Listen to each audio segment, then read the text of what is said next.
All right. So, how long have you been at iFixit? That's the first question I have. I've been working here for 4 months now, going on 5. And what were you Um, doing before? Because you were in the industry, right? I was, yeah. I was doing kind of my own thing. There Thanks. you go. You're tall like me. Boom. uh, yeah, I was doing my own repair business on the side, and that was just Nice. on top of going to school. Where'd you go to school? High school. I went to Jeffco Open School Okay. in Lakewood, Colorado. Okay. And Yep. then you migrated to Tennessee. Yep. Yes. Hey, Just for iFixit. that's crazy, man. Yeah, their Yeah. new y'all's new facilities like super amazing from all It's the photos I've seen. I haven't been there yet, so You need to come. Yeah, it's I awesome. might be coming through on my way back from here actually. So I Ooh, might hit you okay. up. I don't know when you're Yes, getting back to the please. office, but you got I'll to give be me there like on the Friday. you got to give me the official tour Yes, then, man. please. You got to give Yes. me the tour. We'd love to have you. Yeah. What are some of like your favorite tools that you're seeing like shop owners use that are sold by iFixit or made by iFixit? Ooh. I mean, the go-to is the ProTech toolkit. Um, Yeah. that's what I started my business with, and it's all I had for the longest time, and it's Yeah. all I needed, honestly. Like it's just one roll, everything fits in there. It has all the bits. Like, yeah, it's all you need. Our all of our techs have pretty much like an iFixit. The what is the the big kit with like a lot of it's the largest kit you guys sell I with believe bits. that's the Manta, Yeah. Manta. Yeah, Yeah, yeah, yeah. No, yeah, each one of our techs have one of those. So we and love yeah, iFixit, man. all the bits that aren't in the ProTech are in that one. When I was in, where was I? It wasn't Miami. It was New Orleans, 2023. I remember I couldn't talk about it at the time because Kyle made me sign an NDA. But you uh, guys were working on the micro soldering USB oh, iron, the yeah, micro the soldering fix iron. up. Yeah, yeah. Yes. Tell us about that. Yeah, that came out probably about a year ago now. And it's super cool. We actually have them at our booth up here. And it's just a portable soldering iron. I believe the story was Kyle was trying to wire something up in his car. And he didn't have a portable one. He was like, "This shouldn't be this hard." He was like having to run extension cables through his garage and stuff. And um, so he fixed the problem by making his own product. And Typical Kyle. yep, yeah, typical Kyle for sure. So yeah, it's a super modular, repairable, portable soldering iron. And that's probably my second favorite behind the ProTech actually. Yeah. It's great. I feel like that was the most innovative product that I've seen iFixit come out with. Like I was really impressed. I remember the first time he had me solder it. I think it was like what were we working on? We were working on some little PCB. I don't remember what it was to. And then he was like, he pulled up a cover and was like, it's not plugged in to any like outlet. And I was like, wait, what? He's like, yeah, it's USB-C battery powered. I was like, that's Yeah. insane. Like, I remember he said it might be possible in the future to power it off of like a phone, like another small device. Have you guys gotten to that point, or is there not enough juice? Not Yeah. yet. What do you mean by that? Well, like, Like, cause right now you plug it into what to actually use it? Like, it's so there's two parts. There's the soldering iron, yeah, which we sell separately, and then there's like the the battery battery part. pack. Yeah. Okay, so it's just to the battery pack then. Yeah, the soldering iron can plug into anything. Yeah. Any power delivery wall charger will work. You can also plug it into your laptop, and you can control it from there. So you And don't the need the. laptop will give it enough power. Yeah, not like all the way, I don't believe, but Okay, it's but it's enough to solder. yeah. Mhm. Wow, man, that's And incredible. yeah, you can. We have a web interface for it, so you can adjust the temperature from there. And yeah, you can really get away with just the soldering iron if That's crazy. you're on a So budget. we Yeah. had the Assurion contract in like 2018 to fix mobile. Like we would go around mobile. Oh wow. We're Okay. not mobile anymore. Okay. But at that time, like one of the reasons why we stopped was like I'm like we can't take this like to the next level because like if we wanted to solder or like do more complicated repairs, doing it out of a van is Mhm. kind of unrealistic back then. But now with some of the Yeah. tools you guys have created, I feel like mobile repair could really be a thing. Like Yes. if you wanted to fix an HDMI port in the back of a van, I mean, you can now, right? I see it becoming more and more popular. And it's honestly how a lot of new people are starting out in the industry. Yeah, It's hard to find a space because retail is so expensive. So a lot yeah, of people are just starting out in their cars. They yeah. have a few tools. They sit in the passenger seat of their car with a little table or something, and they get the job Yeah, done. especially in big cities. Yes. There's a few shop owners here that have like messaged me and told me like here in New York they're basically working out of like a bus or like a minivan kind of just because you can't even. I mean, you just can't afford retail storefront in Yeah. some of the major cities. I've seen a lot of cool conversions Yeah, of vans and things like that. And I honestly think they kind of have an advantage because mobile repairs are like such a like if you can save your customer time and meet them where they are at work or at school or whatever it is, I think you have an advantage over repair shops that are only brick and mortar.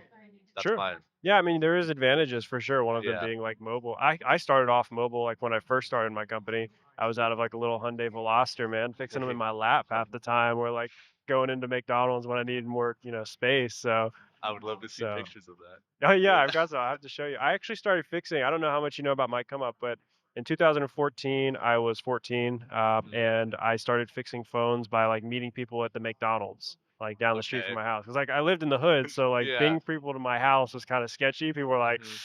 I don't know if I should go down that street, but I'm like, no, it's safe. Don't worry. You Yeah. might or might not get shot at, but don't worry about that. Just stay in the car, type of Yeah. thing. And it was kind of sketchy. Like I would like take the phone, at least at first, and go back inside. So they're like, "Oh, did he steal my phone?" So I'm like, "All right, we can't do that. Let me just like ride Yeah. my bike to McDonald's and meet them there." Meet Um, somewhere but public. but Yeah. then I got enough money to buy my car and like started going mobile. Okay. And then 2018, I was a senior in high school and got my first retail location. Okay. So yeah, that's kind of the quick come up there. 4 years you went from McDonald's to having your own location. Yeah, well, really less than that. It was like so I had an office location in 2017, so it was really like 2.5 Wow, years, and that's then we impressive. transitioned to the retail. I had my first employee at 17.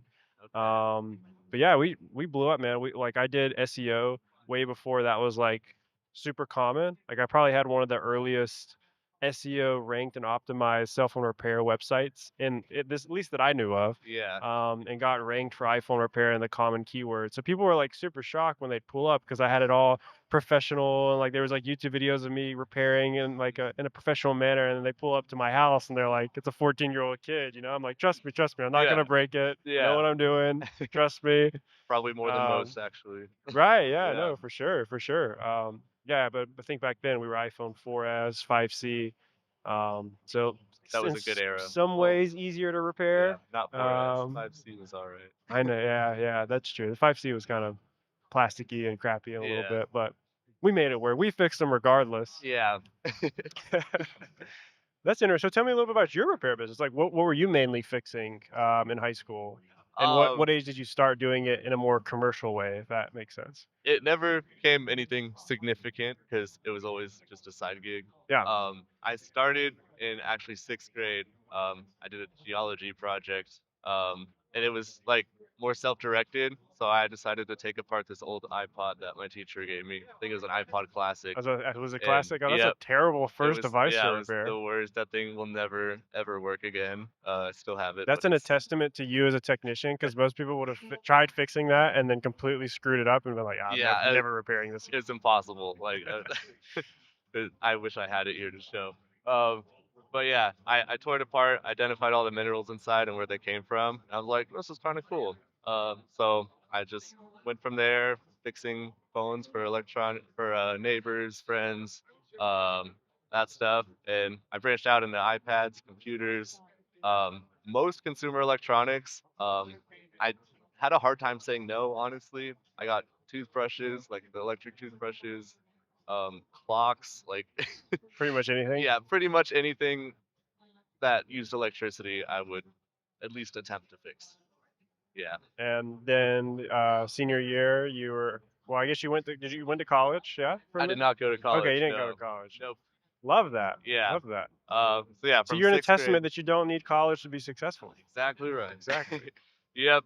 Um, and it's a weird feeling being at the company I've admired for basically the whole my whole career. From sixth grade, I was using their guides, and now I'm on the dark side. You guys definitely not the dark side. Definitely the light side The for bright sure. side. The bright side. What about so how much are I know you work more like with repair shops at iFixit, but Yeah. I would assume you're pretty knowledgeable about like policy, right? Repair policy and stuff. Any news you want to talk about recently? I know there's been a lot of bills and stuff that have come up. There's so much happening all the time in the right to repair world. It's honestly a never-ending battle. It's like Very us true. versus them. Last year, And by the all way, the corporate world would probably agree that you are the dark side, by the way. yeah, yes, I I think think you're the light side, but you're they would right. probably refer to you guys as Lord Vader That is and a good point. Yep, Kyle's depends the on who Sith. you're Yeah. asking.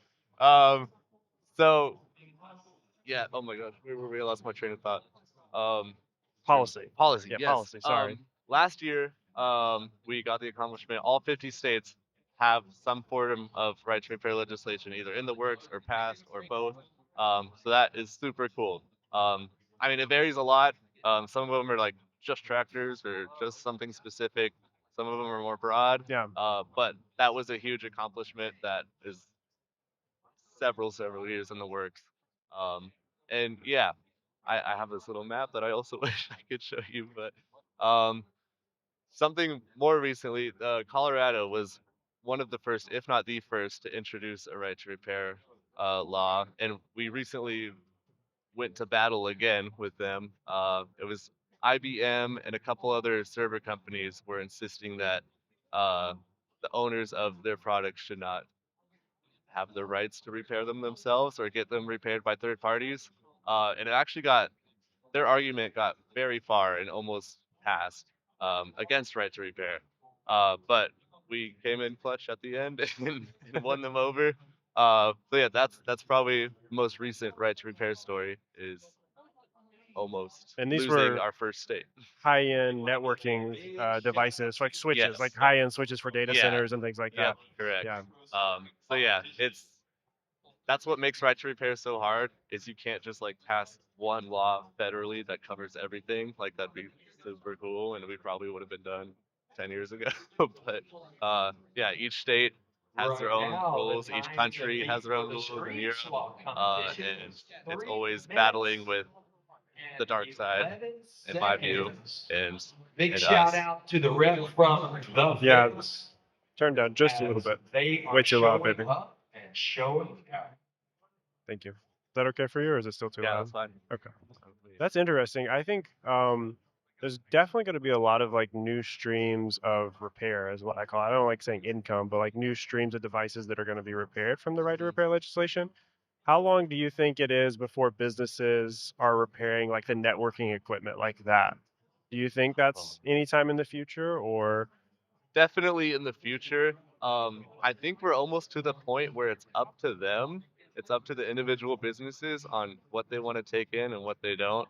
A lot of businesses they just find a model of phones, tablets, computers, smartwatches, and they're good, and they don't want to touch anything else. But I honestly think we're at the point now where it's okay to start like dabbling in maybe small appliances, maybe networking, maybe like there's I would not wait for legislation to start poking at things. yeah, Yeah. that's a good answer. I feel like the biggest driver of our industry, even though legislation enables us to have the right to repair, I feel like the motive to repair is mainly price driven by most Yes. customers and most businesses. And I mean, we already know that the iPhone appreciates approximately about 7% a year. So if you Mhm. fast forward to like 2030, we're talking about the base model being like $1,100. Yeah. These are already repaired, but this is applicable to everything, right? Like I'm sure network switches become more expensive Mhm. over the next decade. I'm sure small appliances will skyrocket in prices, rare materials become rarer, and Yep. manufacturing supply chains break down as we saw during COVID, or we're seeing right now with RAM, Yep. right? RAM is skyrocketing right Crazy. now. It's Yeah. insane. I feel bad every time we quote like a custom built PC at our store because it's like, oh man, like that RAM is the Yeah. cost of a PC not too long ago. Yeah. It's brutal. I was at Walmart with Justin Ashford and the group of the Micro Soldering Academy a while ago, and we found a SSD that had not been like price corrected yet, and we were like all piling on top of Ah, each other, like trying to get it. What was it, yeah, like a Samsung or something? yeah. I believe it Oh was a no! Samsung, and they only had one in stock, and it was prices from like a year ago. Wow, Yeah. that was unfortunate for them, but fortunate for you guys. Exactly right. I forgot who ended up with it. And Might have it's been. and it's weird how like those changes I feel like are trickling down because we've seen like a abnormally large amount of gaming computers like come into my own service center. of just people that are like, I don't really have the ability to just throw it away and buy a new one the way I Yeah. did 4 years ago. It's too expensive. hmm So that's one upside to the rising cost of everything is repair. In some ways, is becoming more and more like people are considering it. Um, it's it's always been a battle and probably always will be a battle of is it worth it? That's a question I asked a lot and my customers asked a lot in the repair industry. Like I don't know, I have people who get one little crack on their phone and they're just like, I'll just get a new one. I'll just get a new one because the screen's like $300 and they could trade it in and get a new phone for the same, if not less. Um, yeah, that's. I think it will always be back and forth on that too. But the rising cost of new things is making repair look better, in my Definitely. opinion. I feel like Yeah. it's making it go more mainstream. Mhm. And like certain repairs that I feel like people may not have done in the past, like we're seeing an increase of like people that are getting screens and batteries Mhm. on flagship models just because $1,500 for a replacement, especially when you're using high quality aftermarket parts, is not Yes. even comparable. Yeah. Screen and battery on an iPhone, $200 versus buying the new one. It's going to be a grand plus sales tax, activation fees, the headache of going to your Verizon store. Yeah. Like, definitely adds up. Yeah. No one's wanting to do that. Well, I don't know. We still have some minds to change, but Yeah, that's a big like a great point. Like I think a lot of people in our industry don't realize like I feel like they all look at the current customer segment and a lot of repair shops are like fighting over that when in Mhm. reality like if we can make the process more affordable for customers by being more efficient and bringing down Yeah. service times or using high quality software and automations that make our repair prices more affordable and scalable, I Yeah. think we bring in a new segment of customers that we're probably not touching right now. We've seen that at my own shop. I just like sometimes people will look at our iPhone screen replacement labor rates and they're like, you charge like $69, $70 maybe for standard Yeah. service fees. And we're like, yeah. And they're like, wow, how do you survive? We're like on quantity. Yeah. Because, when you bring the price that low, you start bringing in a segment of customers that just they can't deny the fact that fixing this is $100, Yeah. buying a new one is 800. The logic there is just like, well, okay, that makes sense. How long did it take you to experiment with that? Because bringing your price down is a risk because you don't know if it'll bring more people in the Yeah, door, right? yeah, I think being an established business helps because like we already had like a pretty big customer. We're definitely the largest shop in Central Alabama, probably the largest one in Alabama. Yeah. And I think we just kind of had the confidence to do it. We also diversify our income streams, right? Like we buy back devices. Mhm. We also do data recovery. We have mail-in programs. So like we were pretty confident that we could scale appropriately. But I wouldn't like push away shops from being afraid to do that. Like Mhm. it doesn't mean that you should just race to the bottom.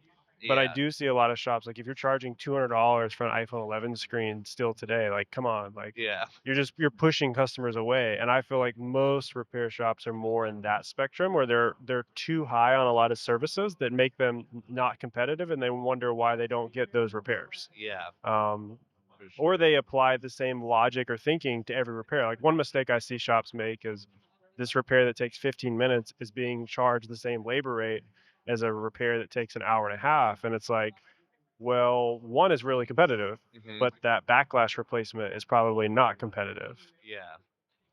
Do you think people shop around for repairs? 1000%. Yeah. Do they? Yeah. Okay. Yeah, I do. I do.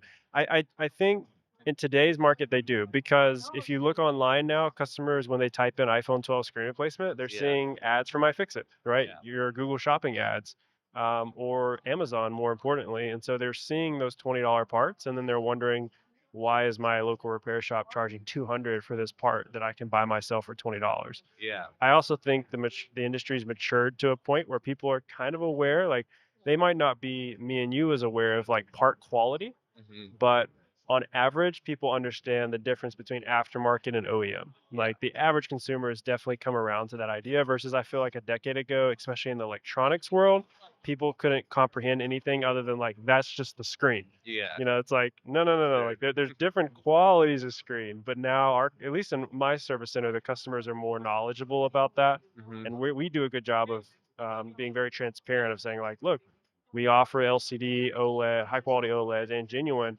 We let that customer make the decision on what part they want us to install. Doesn't mean we always keep every one of those parts, but we Yeah. give them the option and explain the differences. Do you think that's common? No, No. Yeah. unfortunately, it's definitely not common. Yeah.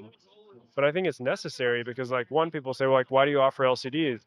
We push people away from it, but we still offer it because we want customers, when they look at our site, when they look at our products and services, they understand what they can compare it to Yeah. versus like the guy in the mall that's just, owns a vape shop, bless his heart, and he's just Yep. trying to add to the bottom line, and he's selling LCDs out the wazoo that are, just gonna like brick your phone after 90 days. Yeah. And we want customers to understand like the difference between that and a high quality OLED, and why you get a 1 year warranty with us versus a no warranty when you go buy whatever that is. Yeah.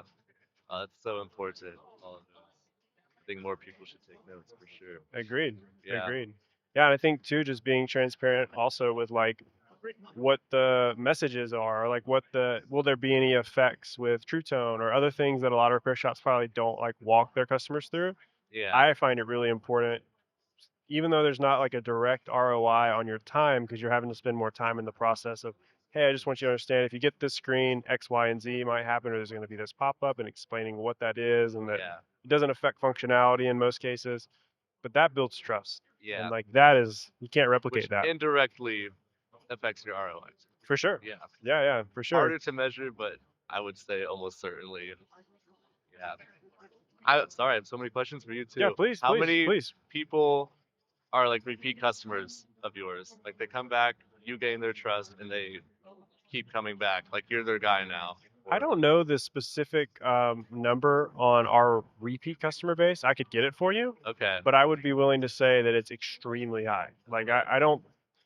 I mean, obviously I'm biased, Yeah. but in my mind, I can't imagine a customer coming to us and then honestly using another repair service, at least in where I'm from. Yeah. There's definitely some other cities where there's like really high quality shops, but in my area, unfortunately, most of my competitors are not anywhere near to the same service, price, and other Yeah. things that we're offering.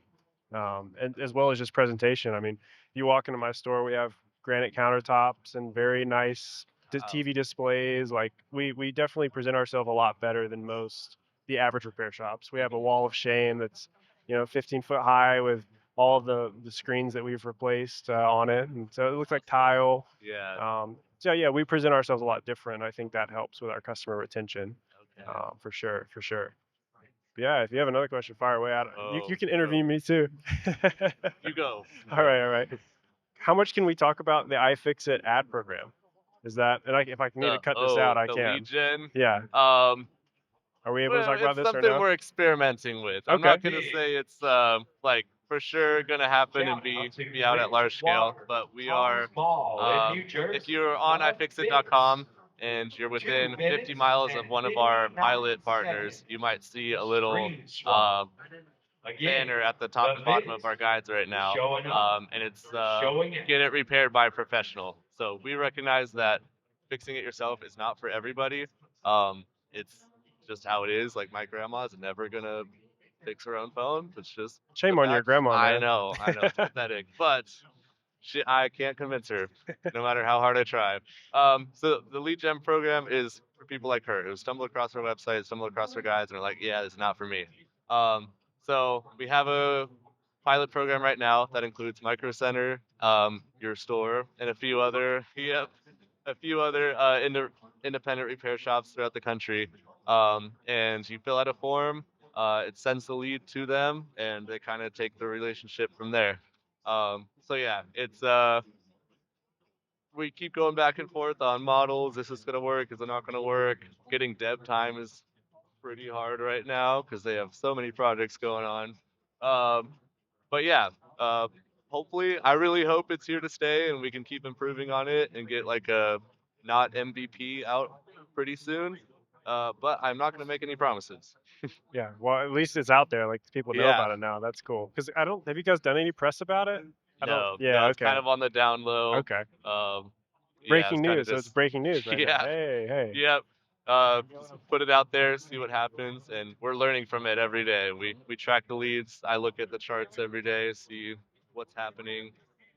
Yeah, we've definitely got some leads from it. Yeah, Customers, like you said, I think And another thing that a lot of non-repair shop owners don't realize, like the part suppliers like you guys, is that there's Mhm. a lot of people that can repair it that just don't have the time. I Yeah, mean, I change the oil in my truck just because I like doing things myself, yeah, but there are times where I'm just like I'm so busy, like I don't have time for this right now. Someone yeah, else that can do it and do it pretty affordably and do it hmm right, and so I'm just going to trust this other professional to do it. yeah, And I feel like a lot of customers are in that spot with us. We have a lot of guys that come in that are clearly like techie and clearly have like probably built their own gaming computer or that sort of thing, but they're like, okay, my phone's broke.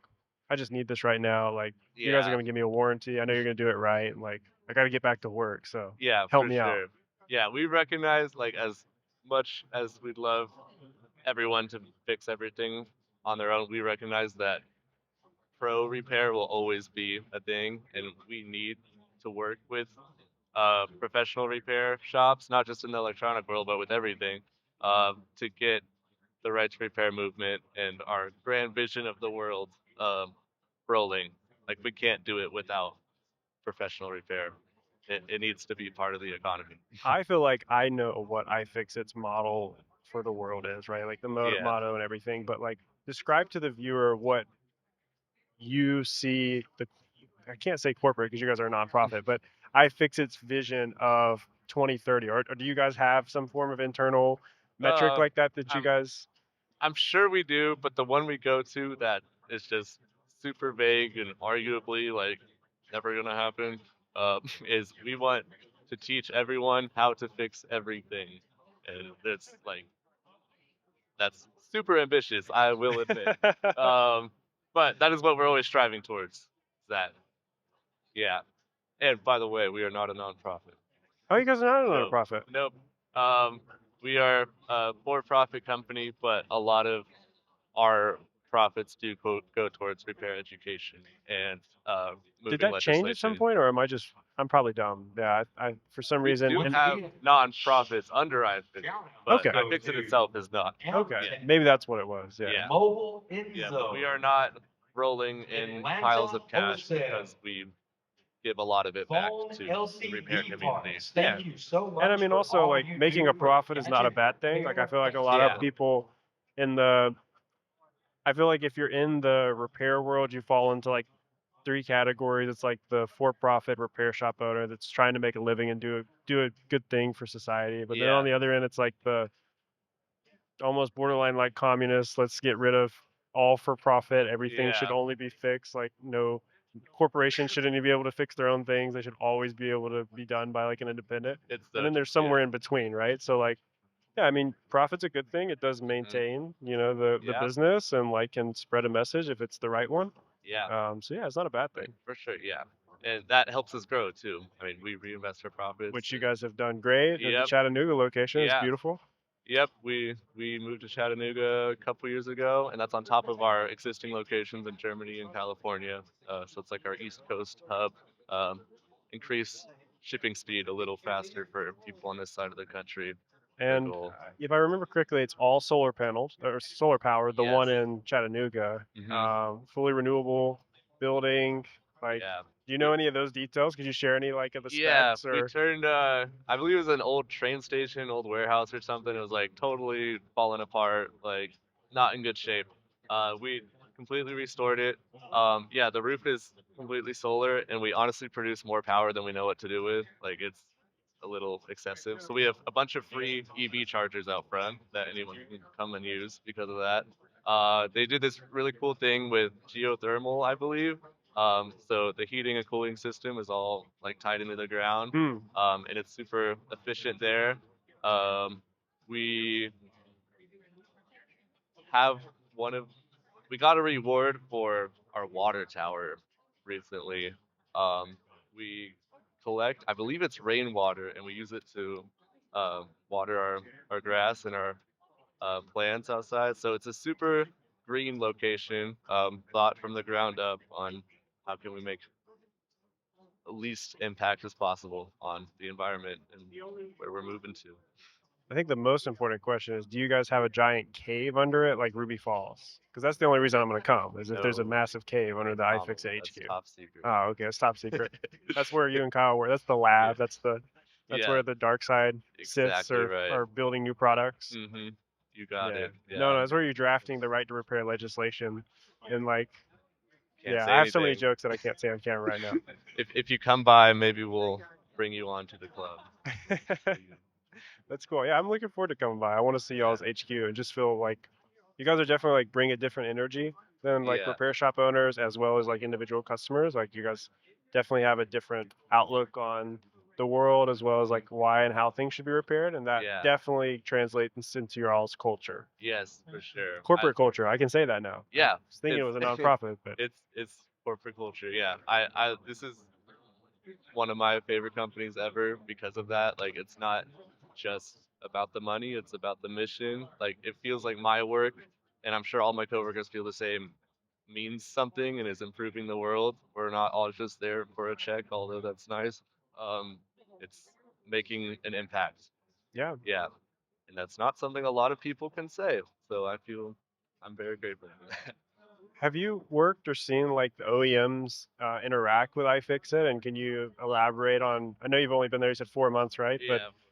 have you seen a change, like in terms of them interacting with a company like iFixit, who every OEM, I mean, you guys are partnered with Samsung, Google, a Yeah. lot of the big OEMs, and at one point, I remember they were like, "These people are the devil." I mean, I remember being in private meetings with some of them and bringing up the iFixit name, and it was like, "We don't talk about them," you Yeah. know?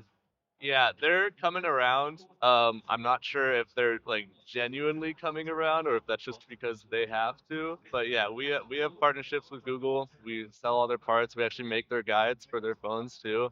And that's something we'd love to do for like every company, honestly. And something Sam's that's needed by every company, because like yes. one of my biggest issues, sorry to interrupt you, No, but go one of ahead. my biggest issues is just like Apple makes their own guides and Hmm. they're okay. Yeah. They're not terrible, but some of the other ones, Samsung, not saying any name, Samsung and Yeah. some of the other companies, their guides are trash. Like they're terrible. Like I Yeah. look at it and I'm like, it's gonna take me more time to read through this, whatever you want to call that, PDF document, than it is for me to actually just go watch a YouTube video and see actually how to properly fix it or how it's taken apart or that Yeah. sort of thing. I will say that's probably intentional. Like they're probably like, okay, here it is, but we told you so. It's not worth it. You should just buy You know, I feel it. like honestly, it might be less as much about it being intentional as it is just the people that are designing them are often not the people that are truly in a service center that's not like a mail-in service depot, because that's one Yeah. of the issues I've had. We were the first Samsung independent service provider in the country that wasn't batteries and bulbs. They were the Okay. first franchise to be in the program, but we were the first independent non-franchise to be in the program. Yeah. And I remember sitting in the offices with some of the Samsung people trying to explain why the way they built the system will not work in a retail environment. And the reason for that is GSPN, which is like Apple's GSX, where you're kind of Mm. like creating tickets and ordering parts and stuff. It was really meant for a depot, like a tech depot. Okay. The the intake, the outtake, the Mm. ticket processing, it was really all meant to be done like with one person checking in, one person opening it, one person replacing the screen, one person inventorying the part. It's like, but in a real Uh, world, that's not how that works at a yeah. repair shop. Like as a shop owner, there's some days where I've done, I mean, just this past few Saturdays, we had someone call out. So I'm having to go in and actually fix a phone. Like I Mm. check the price, I check figure out how much it's going to cost, quote the customer, check them in, create a ticket, repair it, Yeah. RQC it, blah, blah, blah, blah, put the All one notes. job. It's one job Yeah. from one person, especially small mom and pops. And Mm. these programs won't work for that. So I think that's the biggest thing. They approach everything from a very like corporate tech depot mindset, and that's unfortunately not how the vast majority of repair is done. Like Yeah. I'm not sure how familiar you are with like the automotive repair world, but like could you imagine if you told a mechanic that like the tech technical documents for fixing a Ford F-150 were like in PDF format with like a million different steps that are not very clear, and you have to get authorization to even get access to it, and it's not in their POS that they're natively using. They would be Yeah. like, what? How There do you are expect me to some fix cars anything? and some manufacturers in the industry that are dabbling in that kind of True. system. Tesla's one, right? Is there Yeah. another? BMW Interesting. recently came out with that screw. I don't know if you guys saw, but it's shaped like their logo. If you want to fix a new BMW, you have to have that. I don't know, it's probably $1,000 or something. Screw it. Yeah. So automotive is who we're trying to go after next. Interesting. Yeah, they definitely I feel like took a few things from the subscription model of like phones, like the carrier, the OEMs basically trying to make the device more affordable by making their revenue elsewhere rather than just selling a product. Yeah. Because it really, if you think about like the full issue here, if right to repair, I've always told people I feel like right to repair is a great law and we need it. Mhm. But more importantly, if you really want things to fix, you almost need to pass a law that's like prevents s- prevents subscription revenue from subsidizing device cost, because Yeah. that's like the problem. If you look at these cheap prepaid phones, Mhm. they're free because your service for the subscription monthly is Yeah. subsidizing it, right? It's a free phone that costs $200 because they're going to remake their money over the next 24 months of you paying for Cricket Yeah. Wireless or whatever.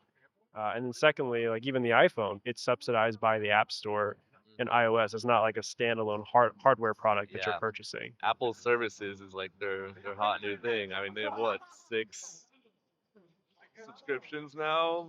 Music, iCloud, TV, fitness, arcade. Like they just Yeah, that's not to mention App Store revenue, which is yeah. fine. Like I'm not against Apple making money on their Mhm. on the way they should, but I do feel like corporations should have to compete competitively when it comes to the hardware side of things. Because I Yeah. feel like I mean, I was looking at buying an Aura ring recently. Oh Are you yeah. familiar with that? So it's Mhm. like they used to be you bought the Aura ring and that's it, and now they're you buy the Aura ring, but there's also a subscription if you want access to any of the health data that comes with it. And it's like, Yeah.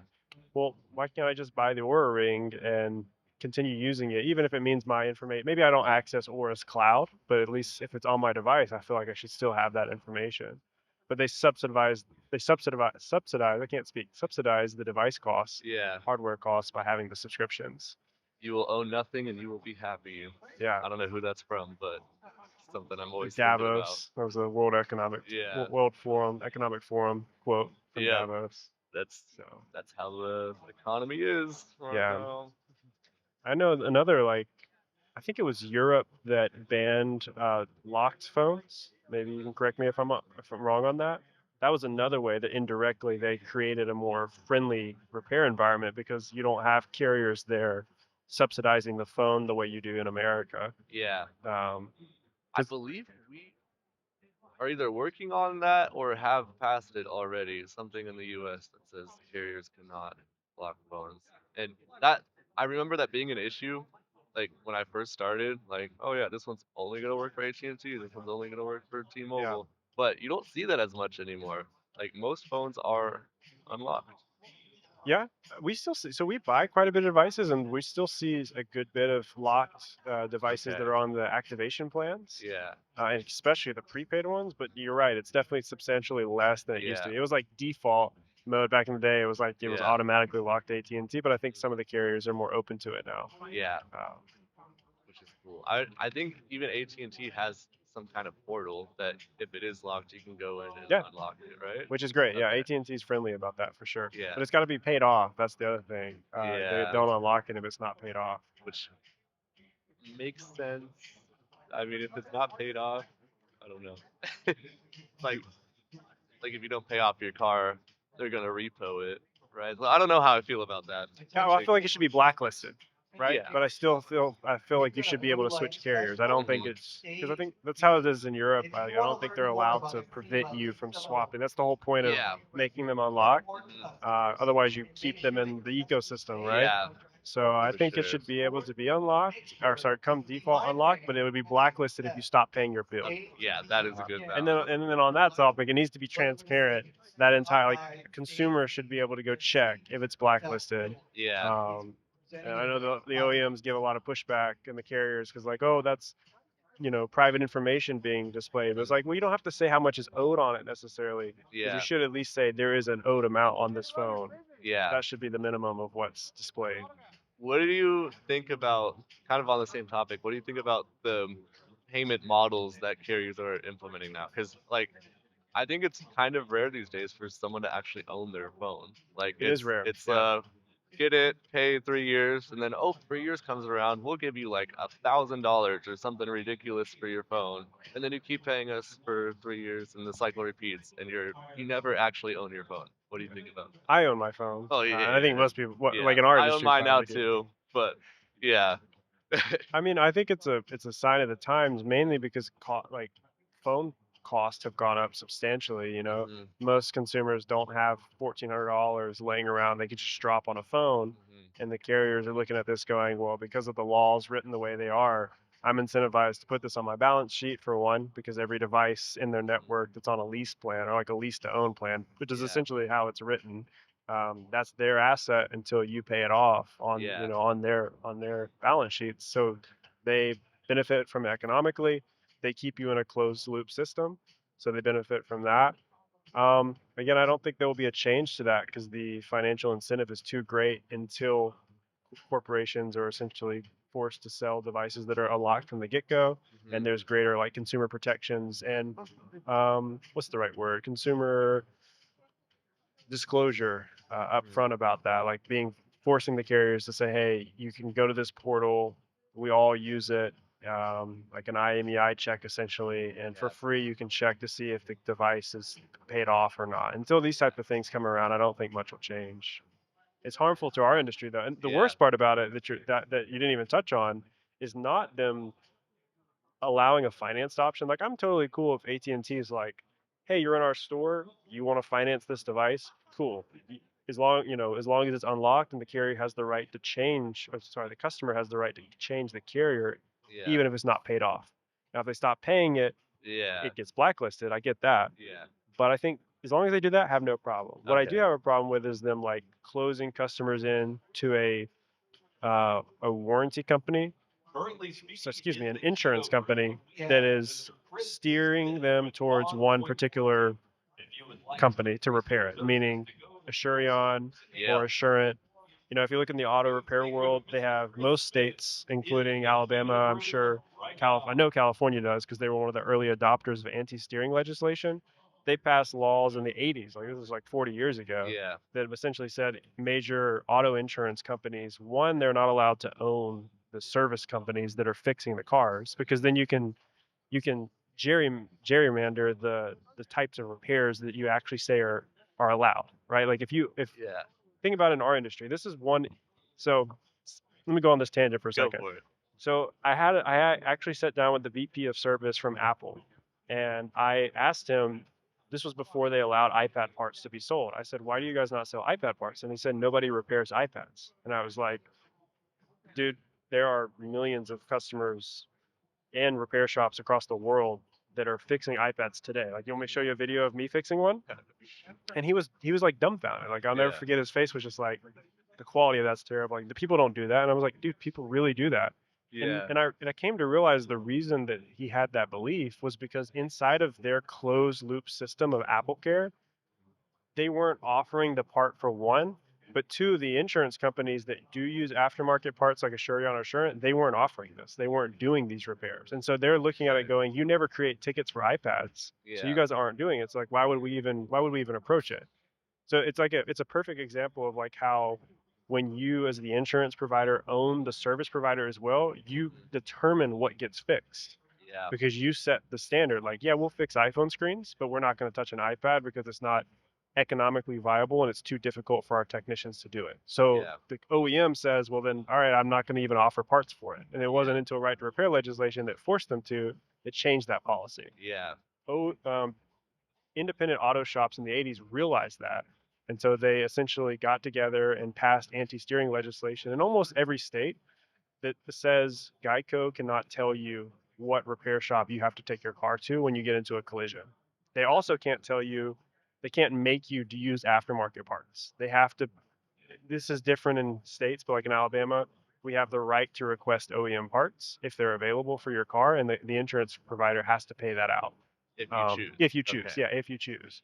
And we don't have that in our industry, and that's the problem because it's Yeah. not that AT&T is simply just selling the phone. I could kind of care less, honestly, as a repair shop about that. Maybe if I was Best Buy, I might feel jealous. Like I Yeah. want those sales, but as a Yeah. repair shop, I just want those customers to have the right with the insurance that they're purchasing Mhm. marketed as insurance to be able to come to an independent shop of their choosing to get something fixed. And that's the real crux of the problem we have, Yeah. because currently Assurion and Assurant have those contracts, Yep. and there are some good Assurant and Assurion stores. I don't want to like say everyone is bad, but the Yeah. one near me and the vast majority of them do not repair to the same quality level or offer the same services that most independent shops offer.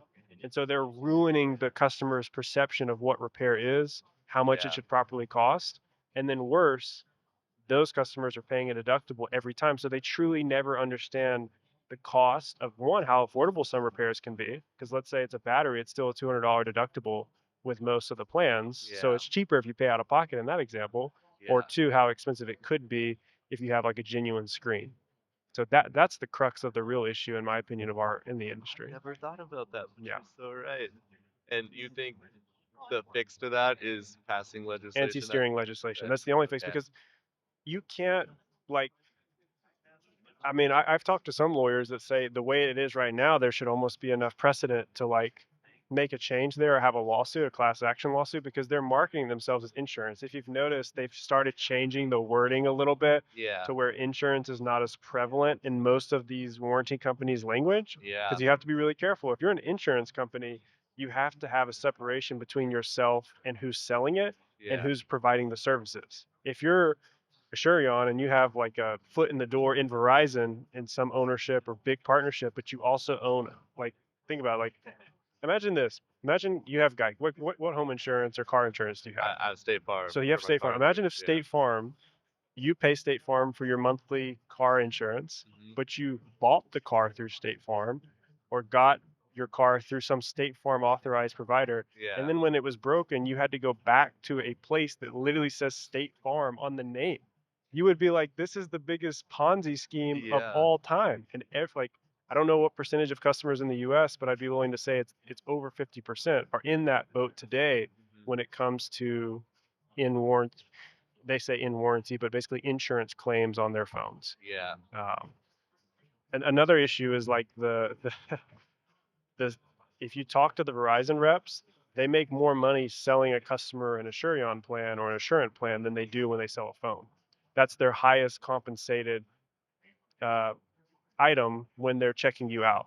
Mhm. And so, you It's know, usually a pretty easy add-on, no? it's It's yeah, like, it is an yeah, easy I'll add-on. pay $5 Yeah. a month, And 10 well, bucks a month. and I've been in the Verizon stores because I'm friends with all the managers. We give them business cards. They all use us, but they tell me, they're like, Jonathan, look, I mean, at the end of the day, my guys are going to sell these plans, even if they're inferior to an ACO or another provider that allows you to pick your service provider, because they make the most money on it. And I've seen the pitch. It goes like this. It's like, hey, Austin, you're getting this new iPhone 15 Pro Max. You're only going to pay 20 something dollars a month for Yeah. it, $30 a month, whatever. But if it breaks, that's a $1,500 phone. So the total monthly pay bill that you're going to pay is only $100 or whatever when they added in the phone cost, the insurance, and the plan. They don't break it down for you, Yeah. right? It's like this is the default of what you need. We see it every week. Customers have the insurance. They don't even realize they have it sometimes because it's been snuck in there. Mhm. They're paying for it for years and don't even realize they have it. So, yeah. Yeah, that's the so in terms of like right to repair as an issue for consumers, it's an issue, but in terms of right to repair as a business owner, that's the crux issue for us. Like if Yeah. we can get rid of that, that's the biggest How hurdle do you for think us. that would affect some of the more like mainstream repair providers versus They would have to independent compete repairs? fairly, because here's the Yeah. thing. When you look at the auto repair world, there Yeah. are franchises, the collision centers, Caliber, I think, is Yeah. one of Caliber them. Collision. There's a whole bunch of them, right? Yeah. So like they're out there, and I'm sure some of them do good work, but Mhm. they have to compete fairly with the local mom and pop that's doing incredible work. And Mhm. right now, my local Assurion, I would argue, partially is terrible because they don't have to be. They're guaranteed revenue, and those customers are not allowed to pick who they go to. Yeah. So that they have no financial incentive to offer a better product. They actually have a financial incentive to offer a worse product. So the Yeah. customer just goes back to their parent company and buys another device. Yeah. Yeah. I've never thought of that. Yeah, when I I give don't this even spill know to if. people, a lot of people are mind blown because Yeah. they don't see the connection. But that's the real issue. That's what's keeping a lot of the independent repair shops from really thriving, because we don't pick up any of that. Like Mhm. I have buddies and friends that work in the collision world, and I'm like, what would happen to your business if I walked in and was like, today, Geico and State Farm, they all banded together and they bought their own franchises of collision centers, and Yeah. any customer with that insurance can no longer use your service. What would happen to your business? And every one of them goes, dude, I'd be out of business overnight. I Yeah. have a friend we repaired a car with recently, and it got into an accident, and he told me 100% of his claims are with insurance. You know, in most states, you have Yeah. to have car insurance. So you you would not be in business, and that's unfortunately the situation that a lot of these shops are in. That's why we have to diversify income from buybacks and sales and other things. A lot of repair shops are taking on some form of insurance these days, you know? Yeah, Like it's not Assurion and Assurant, but there's all these independent insurance yeah, providers that are kind of in a way locking them into, because it's not just the one independent shop, it's all the independent shops that offer it. But it's usually pretty limited, right? yeah. Like, so what do you think about those? So we use ACO, Okay. and ACO allows you to like pick your service provider. That was the biggest Yeah. benefit to us. Is like, you know, other shops are like, why would you pick that? Now customers might use someone else, but it's like we're confident in our services, and we also are aware that customers may not always be in my area. Like if you're at Panama City Beach, which is 3 hours from me, and you drop your phone in water, I want my customer to be able to like go to another repair shop there and hopefully fix it and not lose all their photos and data. Yeah. But unfortunately, not everyone thinks like that. So yeah, it's tricky too because if they brand themselves as a warranty company, technically what they're doing is legal. You Yeah. can restrict what warranty services are within warranty. It's just when you say insurance, then it gets really It's the tricky. same thing, different. Yeah, yeah, exactly. Which is why I think we need some federal, hopefully, like if iFixit, right to repair organization, and repair shops banded together and passed like a federal bill that was like, this is the definition of what qualifies as electronics insurance, and that would cover things like lost and stolen protection, Mhm. repair protection, that sort of thing. You have to open it up to basically let them pick the service provider. Um, that's the only way you can fix that and create some Yeah. clear rules of the road for that. Otherwise, you're always going to have a gray market no matter what you do. Yeah. Yeah, it's an So interesting take, isn't it? Like yeah, I've that. never thought about that, but it's That's so the true. crux of the revenue issue with repair. I mean, there's other issues too, but that's probably the biggest one. Because if Yeah. if we competed fairly, dude, our revenue, every repair shop in the country would probably double in revenue by having that insurance money. Yeah. And imagine how happy customers would be because you pay the deductible and you walk in and come out with a genuine repair. Yeah. I don't know if I'm allowed to talk about this, but it honestly affects our business too because the big insurance companies and the mainstream repair providers control their franchisees and what parts they can buy and Yeah. what tools they can use.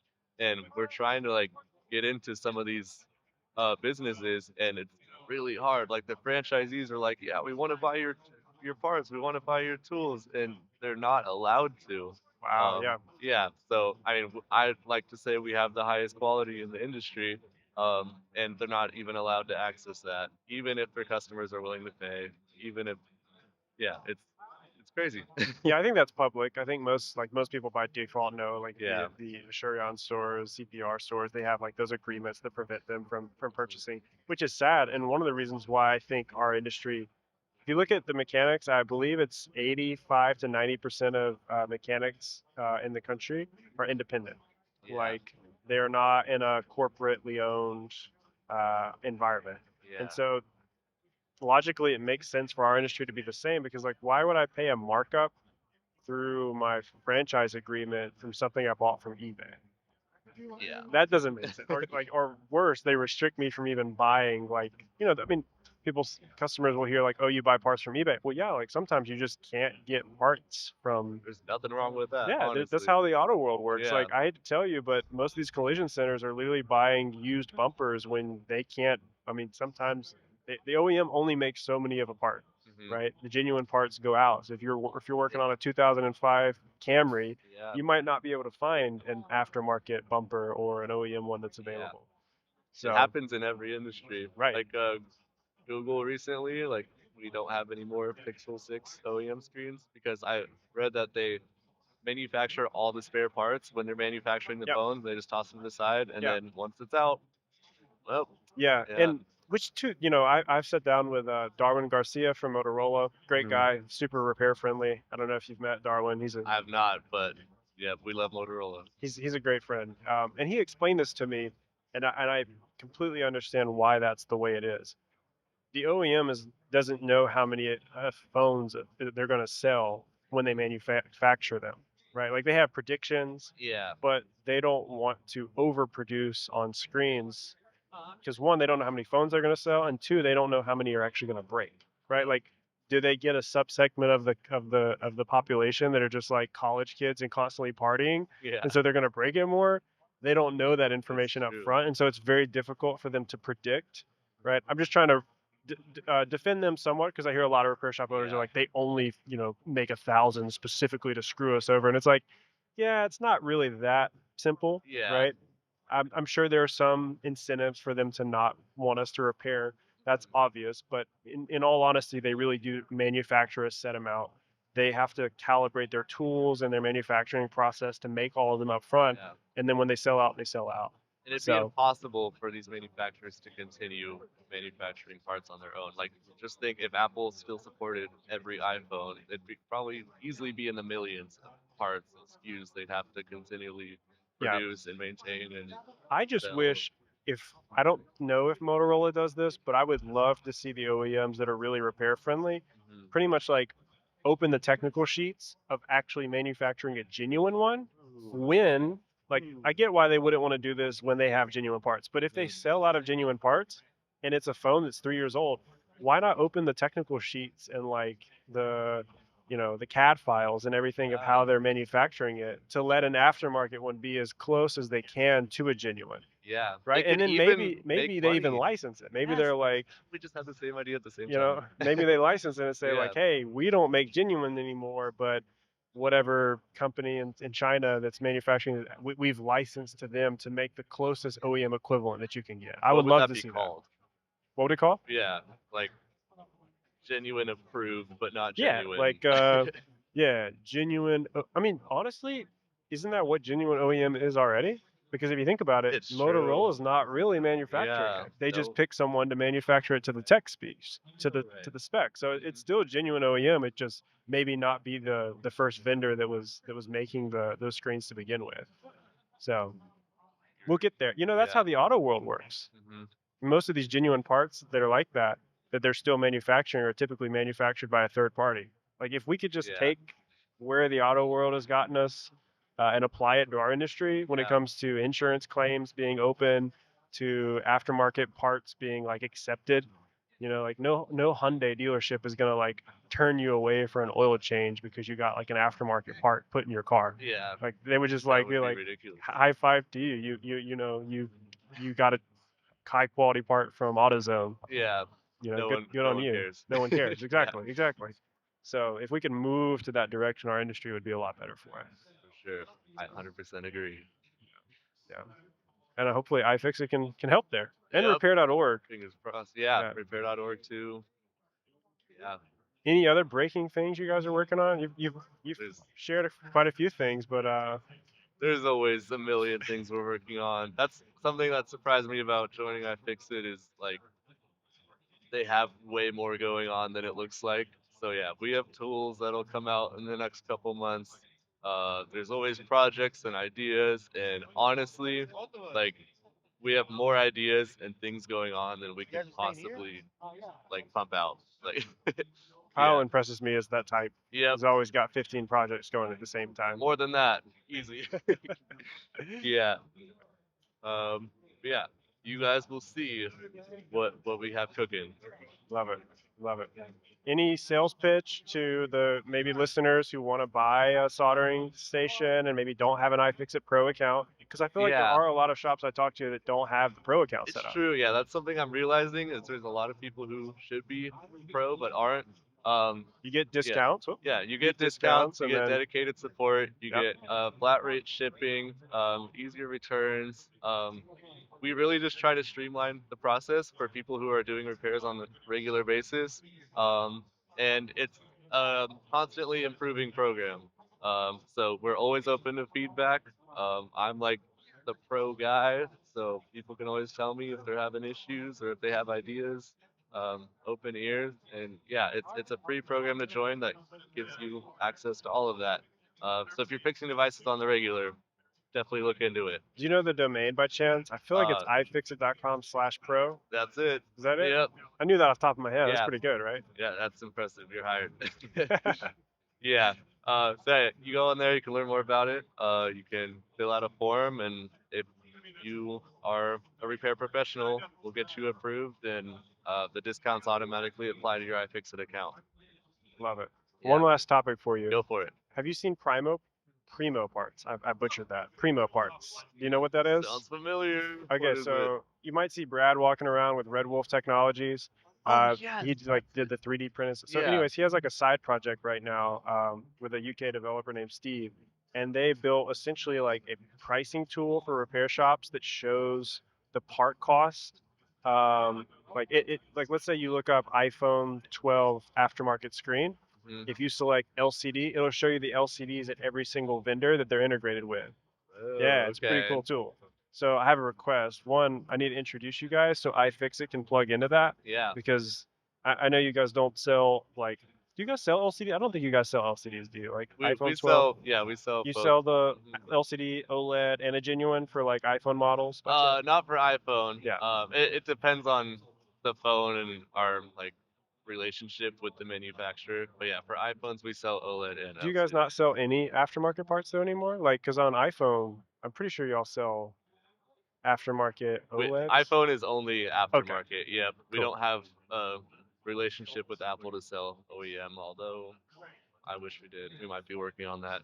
Google, on the other hand, is just OEM, except where it's not. Like the Pixel 6 now is going to be just an aftermarket screen. And I got to So, rant on Apple for a second. I cannot believe they did not pick you guys when they launched the Mhm. parts program. I was like, I mean, I understand why they did it, kind of, is because it's like they needed to keep their GSX Tech Depot type workflow in place, even though they completely scrapped it eventually and like went a whole different direction. yeah. But why use their official Tech Depot as like the people sending the parts? Like, why would you not just iFixit? That when they did that, I was like, what are they doing? To be fair, mobile centric somehow.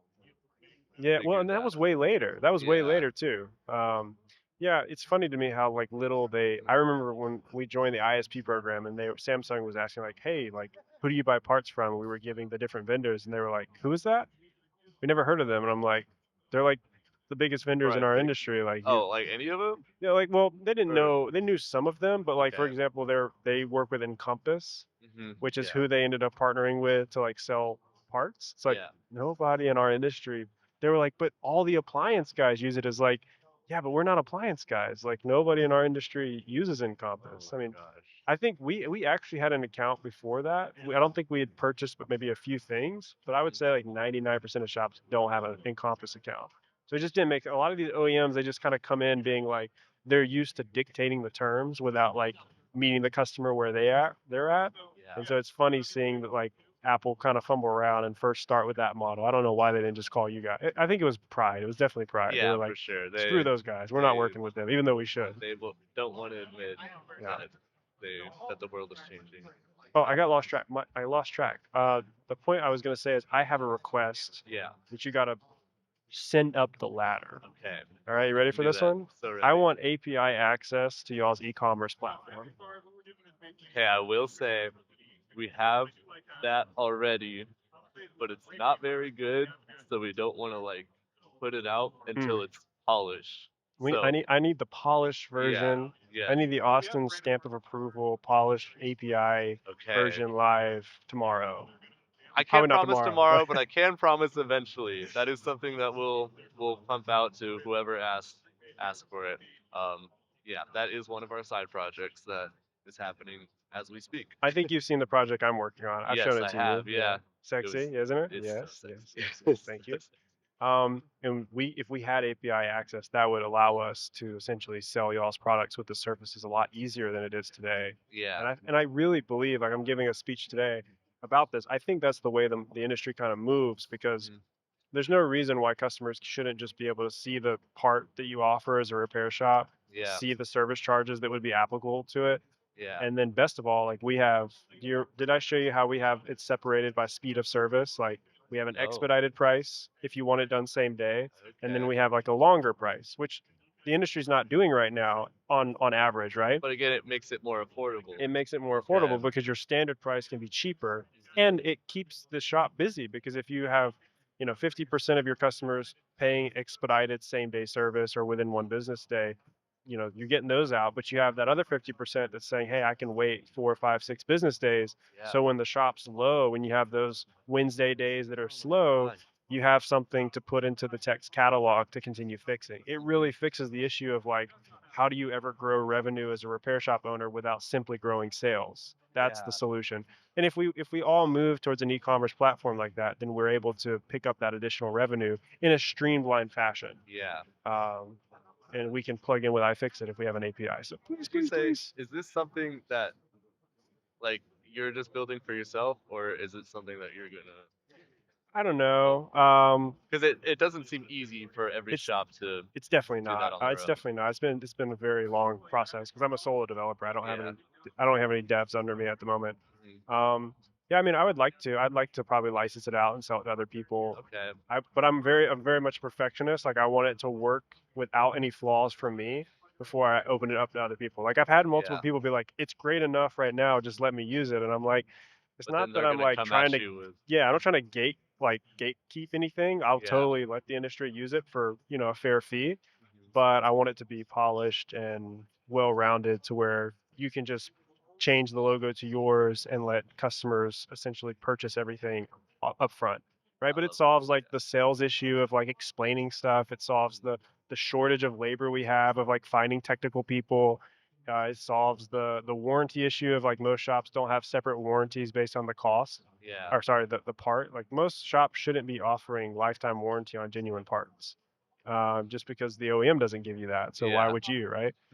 So you should have separate warranties based on the part quality that you're purchasing, and it makes the most affordable, the most profitable thing you do at high quality aftermarket repairs seem more advantageous when you have a lifetime warranty or a 1 year warranty on that. But Mhm. Apple's genuine screen only gives you 90 days, right? Then Yeah. they're like, oh, well, then I'm going to get that one, right? I So love it it. fixes a lot of problems. You're a genius, honestly. Right Yeah. back at you, man. Well, this has been a pleasure having you Yeah. on. We'll have to do this in the future virtually when you Yes, guys please. have some more announcements for us and stuff. Yeah. So Or in person. I'll come see you. You're not that yeah, far. we're not far. Yeah, for sure, Yeah. man. We come up to Chattanooga all the time, so What the we'll heck? come. I'm sure we have a hobby and other than fixing things in Yeah, common. for sure. Well, cool. All right, Thanks man. for This was hosting. fun. Thanks Yeah. for coming on. Thank you.